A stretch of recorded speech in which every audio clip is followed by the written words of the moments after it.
On the night of December 15, 2006, an unlisted lost episode of Family Guy aired on Fox. It was originally produced a few months earlier as a Halloween special for season 5. However, it was cancelled and shelved because Fox thought it was too disturbing and frightening. They were right. No one outside of the production crew of Family Guy knew this episode existed until it aired.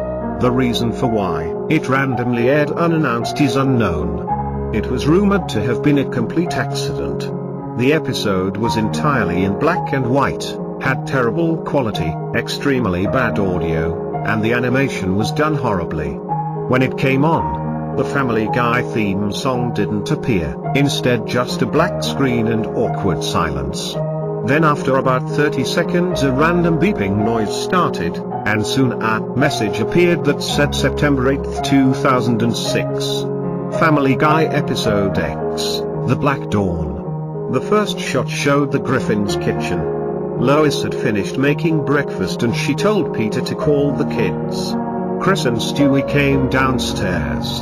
However, Meg doesn't join them. In this scene, everyone seemed either very depressed or angry, except for Brian, though he oddly sat in the corner of the living room and didn't talk.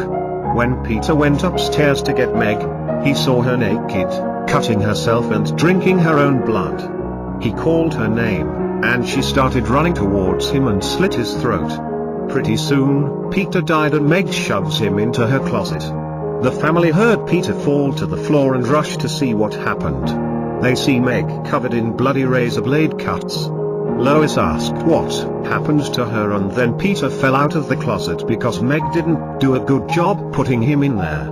The family was in shock and Lois started sobbing heavily. Meg then grabbed an axe, hidden under her bed, and chopped Lois' head off. She took a bite out of her head. Stewie and Chris ran downstairs to escape. They tried to warn Brian, who was still sitting in the corner of the living room. He just ignored them. When they called him again, his head turned all the way around and he had a very creepy smile on his face.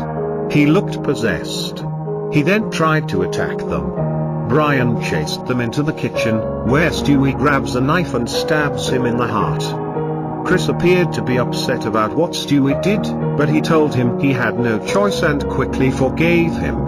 Meg comes downstairs, and chased them outside, and are forced to hide in the Swansons' house. They told Joe about the situation. He then tried to deal with her, but Meg killed him with her axe and did the same to Bonnie. Chris and Stewie hide in the Swansons' basement. A few days later, they venture out and see that nearly everything had been destroyed. They discover a newspaper and found out that a virus broke out, creating a zombie apocalypse. They stood in the middle of the road where there was nothing but dead silence. They then saw Meg and several other zombies, including Peter, Brian, and their neighbors, charging toward them. They found a chainsaw lying on their front lawn. Stewie grabbed it and started killing zombies with it. Meg was the only one left still alive, but Stewie saw that Chris was killed by the zombies with his face eaten off. Stewie gets distracted by this and is disemboweled by Meg. At this point, the quality got even worse. Meg then took her axe and accidentally chopped her own head off. Then the scene cuts to static and the episode ends.